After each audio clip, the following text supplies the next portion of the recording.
know I'm coming through. When the growth look good on you, best believe they wanna screw now. I've been trying to climb, devil threw me in the dark. Baby, don't be insecure, you can still go make a mark like blow. Could never let them drain my soul now. Blow. Table turning like doorknobs, wow. Blow. I think I'm about to set sail. I'm a walking, living legend, walking with my chest out. Life keep dealing me cards, I keep feeling in love. Oh, people, we're back. The Premier League is finally back, and today we are here for our very first match day one Premier League match reaction as Liverpool went to the Bridge, got another draw as bloody per usual. But guys, you already know what time it is. You already know what it is. Make sure you're smashing that like. Make sure you share. Make sure you subscribe. We are on the road. We are so close to 700 subscribers. Please, if you haven't hit that button, please make sure you are smashing that subscribe button. And let's just kind of dive into it, man. You know, crazy. It's actually crazy. Another excuse me, another draw against Chelsea. I think with how the game kind of panned out, I mean, I'll probably, you know, do a show with big up Jerry. I think with how the game kind of panned out, I think we would have probably been happy walking away with that draw, if I'm being 100% honest with you. That second half, it was, you know what, forget that. Let's even, you know, let's start from the beginning, you know, as we should. Liverpool started off the game, you know, looking at the team sheet, looking at kind of how Liverpool were going to set up. And again, big up Jerry, because he did obviously speak about it on his show in the preview, you know, looking at how Liverpool might potentially line up. And I think the reason why everybody was so confused is because of Cody Gakpo. But now, when we all saw Cody Gakpo, Luis Diaz, Diogo Jota, and Mohamed Salah, now everyone's starting to think, right, what's Liverpool, you know, kind of doing? How are we trying to set up and stuff like that? And obviously, we'll look at, you know, certain players in a second. But for me, I mean, I kind of saw it as like a 4-2-3-1, if I'm being honest, with like a 4-2-3-1, maybe out of possession potentially, because Gakpo was kind of doing like the floating thing. Obviously, in possession, you still kind of had that initial three at the back because Trent was doing a lot of roaming. Like I saw him sometimes at like left midfield, as you know, he was just kind of doing his own thing, you know, down that side. And you know, even though Robbo was like still doing his same thing where he's pushed up so high, he just wasn't as effective. And I think this is where you start to notice it. But first things first, in that first half, I think the way that, you know, just to kind of summarize it, I think the way that we played in that first, 35 minutes of the game, again, very reminiscent of what I've watched of Liverpool, you know, over, especially last season, but over the last kind of 2 seasons, if I'm being totally honest with you. You start off reasonably well. You know what, we either start really well or really poorly. But this time we started off really well in terms of, you know, we just looked a bit more fluid, if I'm being totally honest with you. I kind of expect it. Chelsea have got how many new players, you know, in their team, new manager, new system, it's a new everything for them, you know, with a few dotted players, you know, kind of in there. And I said in the summer, but mostly, you know, when Chelsea was signing all of these players, I said, they're not signing the, well, Chelsea didn't want to finish where they finished last season, which was so poor. But ultimately, with a lot of their signings, they're not for that season. They're for next season. So a lot of the young players that they signed, even the Mudryks and stuff like that, yes, they would have liked for players like him to have had an immediate impact. Of course they would. They spent a lot of money on him. But these kind of players, give them time, like give them a lot more time in terms of getting accustomed to everything with all the changes, etc., etc. Next season, this season basically, was when we maybe start seeing things. It's only game week 1. For all I know, Chelsea gets slapped next week against whoever it is that they're playing. And then we're sitting here and we're not even talking about it, blah, blah, blah. I don't know. But just in terms of, if we're just looking at today's game in isolation, I saw a lot of good things. And I've been watching Chelsea during this preseason, and I've seen a lot of good things, you know, under Pochettino, in the way that he wants to play, his build-up play, the way he likes to keep possession, and all these kind of various different things. And I think he obviously tried to bring that. But ultimately, you're coming up against a team who, they all, other than Szoboszlai and McAllister, who've obviously joined this summer, the rest have all played together, you know, and they've played together for a minimum of 6 months, if not more. So they kind of know a lot in terms of how, you know, the system, you know, what they want, you know, what Jurgen Klopp wants the team to do, and etc., etc.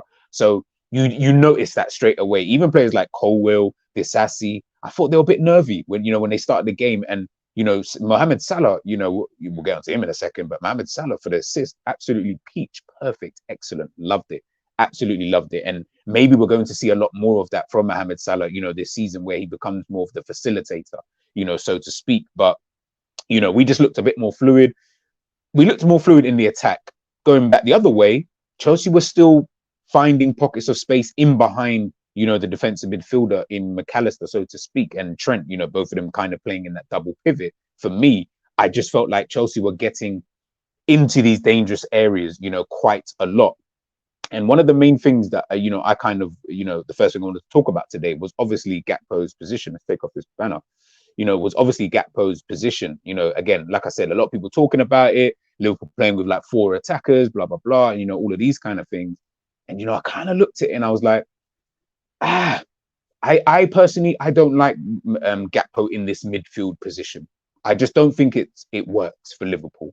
You might see it in some games, and people might be like, "Oh, but he did it." As a rule of thumb, it's not going to work. It's not something that we should be doing moving forward. He is not a midfielder, and I don't think it even makes sense putting him there, because what he's actually good at, he can't do it in that midfield area. Doesn't make any sense, because then what you would need is the defensive midfielder and obviously Trent in that double pivot. What you're then going to need is for them to always be able to win the ball and then pop the ball into Gakpo, and then he can obviously be on the half turn, boom, and then he pops it into the striker, blah, blah, blah.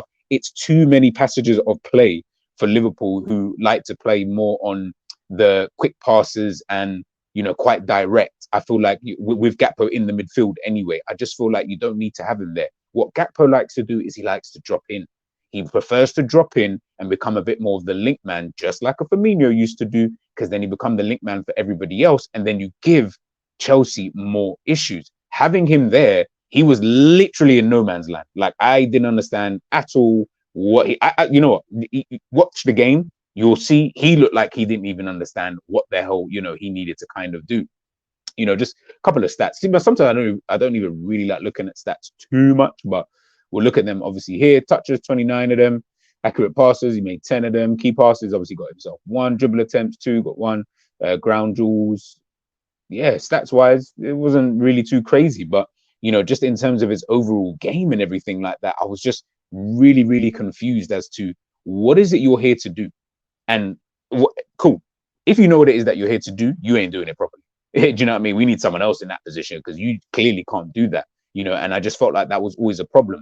But I've mentioned this before about Gakpo. He will either ghost in games, or he's just going to be on it. There's no medium with this guy. There's never like a middle ground where you're like, nah, he was all right, man. You know what I mean? He did it. Nah, he was either ghost, where I don't even notice you half the time, or you're always in that position, like, you're the focal point of the attack. You're linking things up really, really well. You're bringing Salah into play. You're bringing, say, like a Diaz or Jota, into play really, really well. And I understand wanting to play Jota and Gakpo together, but even with Diogo Jota, it just wasn't, the linking weren't really linked, like the links weren't really linking. If I'm being, super honest with you, they just couldn't find any real cohesion. And again, I just think that that's purely because when you've got Gakpo playing behind or Jota playing behind, it just doesn't seem to work in that kind of way, especially if you're going to play Gakpo in that kind of, midfield position. For me, I just, when I'm watching Jota play as well, I'm just like, again, you're almost in no man's land as well. And, the press as a unit, in my opinion, was really, really poor, from Liverpool in the whole game, even when we were, playing really, really well. Yeah, we might have had like a couple of moments here and there where it was like, oh, okay, cool. Then we pressed and we tried to win the ball back and stuff like that. That was just more really for Chelsea's poor pass, for example. It wasn't because we were playing that well in the press. I really disliked the press, from Liverpool, in the entire game. And I said earlier on, I was like, either press properly or don't press at all. Stop doing this half and half, because it ain't working, clearly. Do you know what I mean? So, we need to do, potentially, something about that. And when we look at obviously the average positions, as per usual, as we can see, this time Robbo wasn't even past the halfway line. He couldn't, because he was just getting nullified.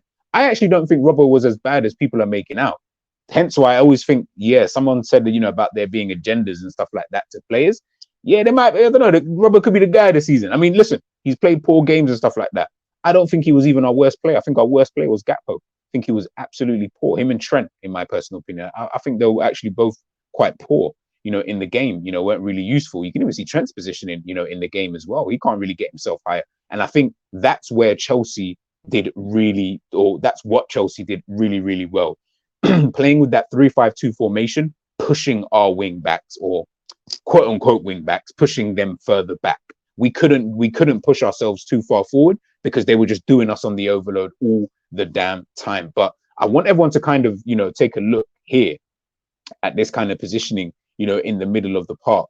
Very, very congested here. Again, you've got Diogo Jota here, you've got Szoboszlai here, you've got Gakpo. Why are you the first? Like, none of this is making any sense. Hence the reason why I just feel like there was no real cohesion there, if I'm being totally honest with you, which didn't really make sense, because I felt like, why did you have to go and play this kind of formation? You didn't really need to, in my personal opinion. I felt like we could have easily have done the box midfield that you like to do. Guess what? You just tell Robbo, stop far arsing around, further up the field. Maybe Trent, you be a little bit more conservative in what you're actually doing, but the rest can kind of still do exactly what it is, that they do. But we it's kind of like we went a little bit of a different way, judging by this, and just judging by how the players played and stuff like that.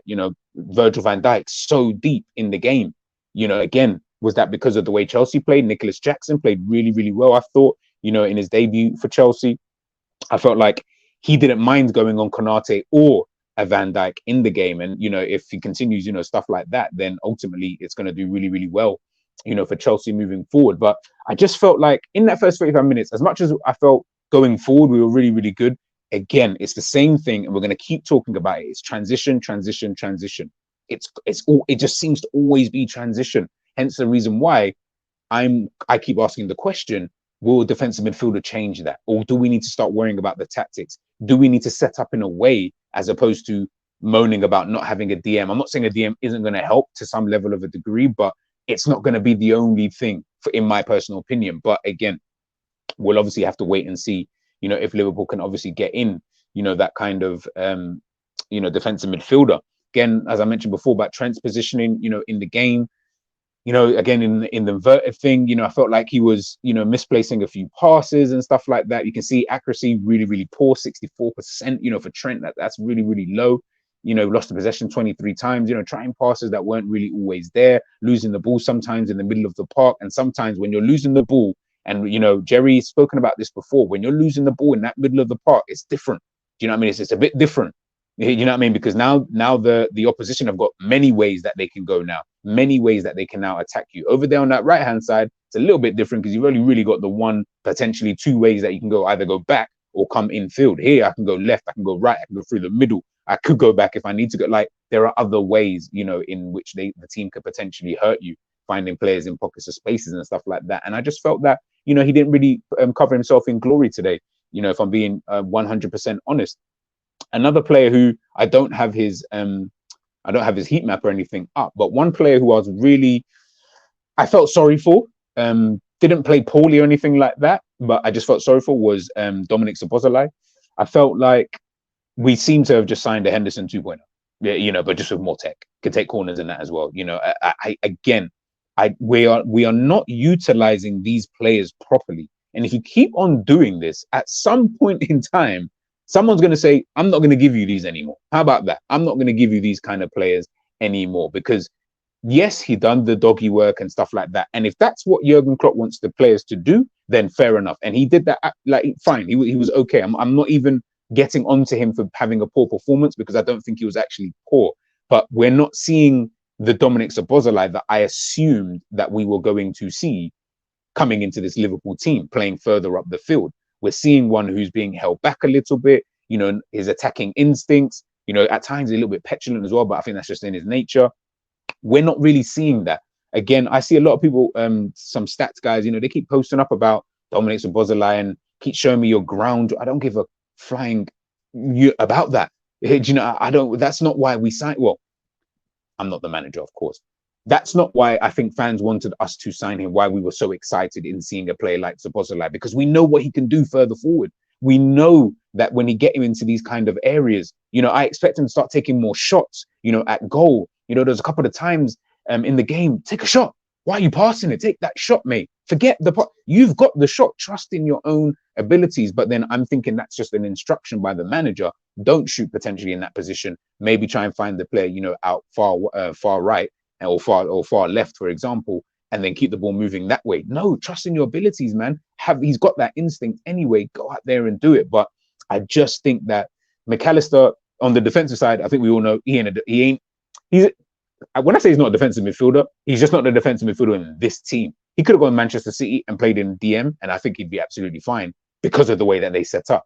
The way that we set up, we actually require a different type of defensive midfielder alongside Trent. If Trent is going to be playing in that inverted role, in that kind of double pivot position, we do require a different type of midfielder. Hence why having McAllister there, very, very good on the ball. We saw it in that first half, but I think we already know that, and I'm assuming that Klopp wants him there to help out with the build-up play. Ultimately, if that is exactly what it is that you want him there for, then you're going to need to set up the team a little bit differently, in my personal opinion. I just think that it's game week 1, but ultimately I'm still seeing the same things, and I'm not really I'm happy with some of the attacking display, that we did see today. But as an overall, I'm just like square pegs, round holes for some of these players. Obviously Mo Salah, he was, pretty upset, coming off the pitch. And to be honest, so was I. Because I was like, why'd you bring on Ben Doak? I was like, well, what's that going to do? Like, people were like, oh, but Salah's not doing anything. Guess what? Why he's not doing anything? Because the team ain't doing anything. Do you know what I mean? Like, I get it if you're bringing on someone. I mean, you know what? I like Ben Doak a lot. I really, really do like him a lot. And I think he will be I hope he's going to be a fantastic player for Liverpool moving forward. I think he has got potential to be a decent player for us, but not in this game. I just think you could have kept Salah on, and the top teams, they're not taking off the best attacker that you've got like that, unless you're stinking up the game and you've got a bad boy in reserve. Like if Haaland was stinking up the game, they've still got Alvarez, bad boy in reserve. We do not have that on that side.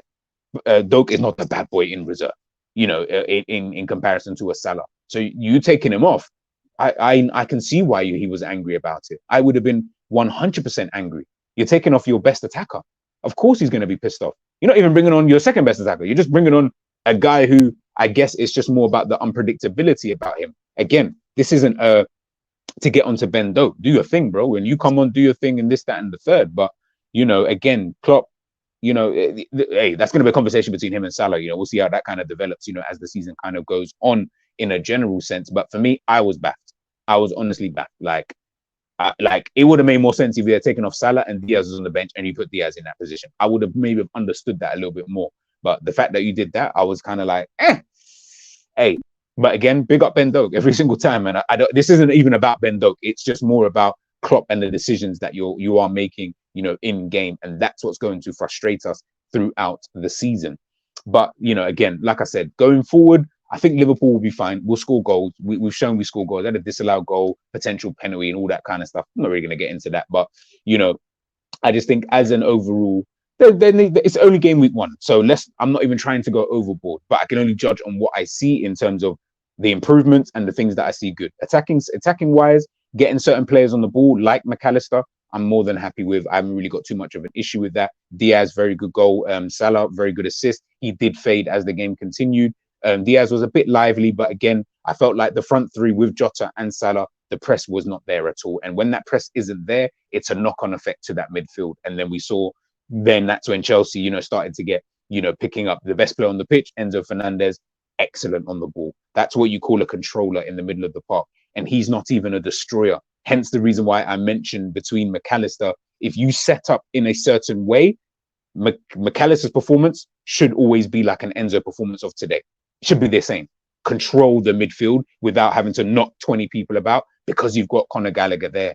You've got Gallagher to try and do that. Even though Gallagher wasn't even that great in the game, got better as the game went on. You've got him to do those kind of things. You've got other players to do those kind of things.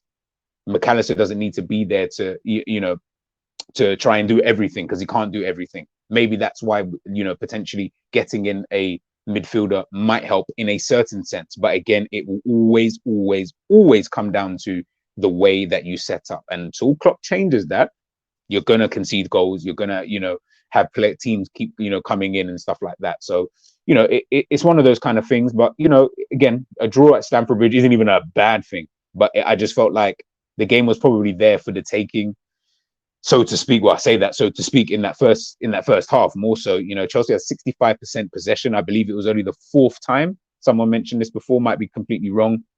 Fourth time under Jurgen Klopp where we've been beaten in terms of the possession stats, maybe by this margin, but I'm not 100% sure on that. So I would need to fact check that. But even still, to 65-35, like I said, that second half, woo, yeah, we were nowhere to be seen. We had 13 shots with one shot all game on target. That is an absolutely atrocious return rate. For you to have 13 shots at goal and only one of those on target, come on, man, do way better. Chelsea had 10, they had 4 on target. Come on, man, you got to do way better than that. Absolutely way better than that. I mean, 358 passes, in the game. They had 679, 87%. None of this really makes for good. Even the long balls, I was even shocked by. We tried 46 and only had 18 on target. Crosses, 12, 3 on like.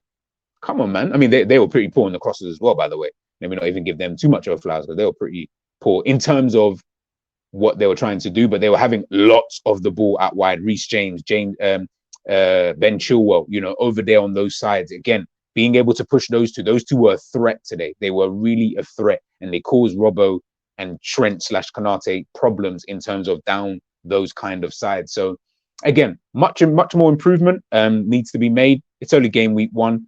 I envisage Liverpool to improve as the season obviously goes on. If we just change the way that we set up, I think Liverpool could be a lot better, going forward. And we won't just keep having phases. We'll actually take control of these kind of games and then kill them off, eventually. But, we'll wait and see. We shall wait and see. Let me know, obviously, what you guys think in terms of who was kind of like your man of the match, who do you think really played well and stuff like that? What do you think still needs to be improved upon? Moving into, the next couple of games? What do we need to sign? I know we need to sign a centre back. I think we need to sign 2, and I think we need to sign 2 midfielders, if I'm being totally honest with you, before we even start talking about that. And if we're bringing on Ben Doak at this current moment in time, I've always wanted a forward. But, it remains to be seen. I don't know if we're going to do all of that. Let's wait and see. Let me know, obviously, what you guys think in the comment section below. I'm G, match reaction done and dusted. Make sure you smash that like, share this out, and subscribe to the channel if you're new. We outie, people.